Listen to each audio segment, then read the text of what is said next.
తర్వాత యాక్చువల్లీ మన తెలుగులో పాపులర్ మూవీ బొమ్మరిల్లో అందరూ కనెక్ట్ అయిపోయారు. ఆల్మోస్ట్ అందరూ కనెక్ట్ అయిపోయి ప్రతి వాళ్ళు క్లైమాక్స్కి ఏడ్చేశారు. ఎందుకంటే మా నాన్న అలాగే, లేదంటే మా అమ్మ అలాగే అని ప్రతి వాళ్ళు కనెక్ట్ అయిపోయారు. సో యాక్చువల్లీ ఏంటంటే పిల్లలు ఏమైనా ప్రాబ్లం ఫేస్ చేస్తారేమో అని చెప్పి పేరెంట్సే ముందే అన్నీ చేసేసి వాడిని నామకే వాస్తు తన్ని మాత్రం నామకే వాస్తు వెళ్ళమని చెప్తారు. ఆ టైంలో వాళ్ళ పిల్లల మనస్తత్వం చాలా కుంచుకుపోయి ఉంటుంది. అయ్యో నేను చేయలేకపోతున్నాను అని ఒక ఫీలింగ్ ఉంటుంది.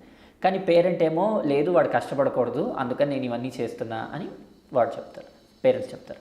సో ఇప్పుడు వీళ్ళిద్దరిలో యాక్చువల్లీ ఎలా అంటే ఏ విషయాల్లో వాళ్ళని వదలాలి, ఏ విషయాల్లో పేరెంట్స్ ఇన్వాల్వ్ అయ్యి చెయ్యాలి, ఎంతవరకు అది టచ్ అవ్వాలి మేడం యాక్చువల్లీ? సో మీ మూవీ బేస్ చేసి చెప్పారు కాబట్టి అదే బేస్ చేసి చెప్తాను.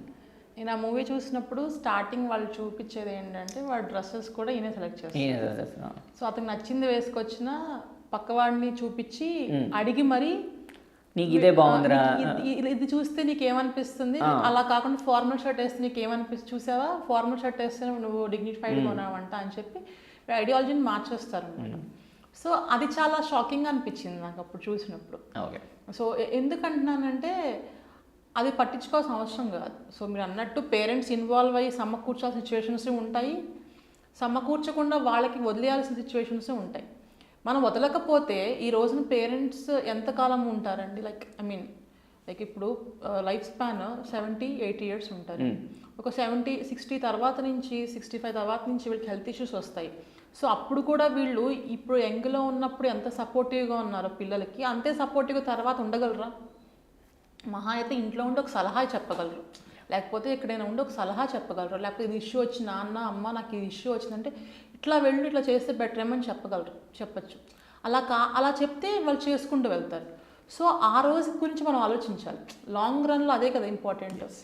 అలా కాకుండా మనం ప్రతిదీ చేయి పట్టుకుని చేస్తూ ఉంటే సఫికేట్ అయిపోతారు ఆబ్వియస్లీ. సో వాళ్ళు ఏంటో కూడా వాళ్ళకి తెలియదు. కొంతమంది చాలా కంఫర్టబుల్గా ఫీల్ అవుతారు. మీరు చూస్తే కొంతమంది మా ఫాదర్ బిజినెస్ ఉంది, మా ఫాదర్ అన్ని సెట్ చేసి పెట్టారు, ఇప్పుడు జస్ట్ వెళ్ళి క్యాష్ కౌంటర్ దగ్గర వచ్చి సెట్ చేసుకుంటే చాలా అనుకుంటుంది. They will be very comfortable, they are happy. అక్కడ మనము తప్పు పట్టేది కూడా ఏం లేదు, they are happy. Until they are happy everything is fine.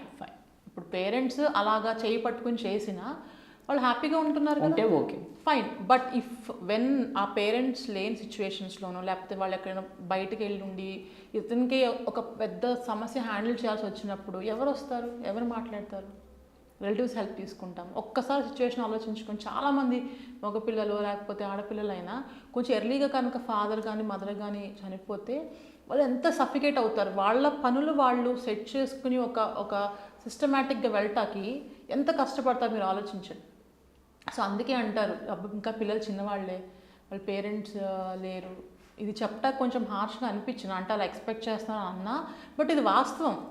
Like అలాంటి సిచ్యువేషన్లో కూడా వాళ్ళ డెసిషన్స్ వాళ్ళు తీసుకుని వాళ్ళకి ఏమైనా మైనసెస్ అయితే లేకపోతే బిజినెస్ డౌన్ అయినా దాన్ని ఎలా డిసైడ్ చేసుకుంటున్నాం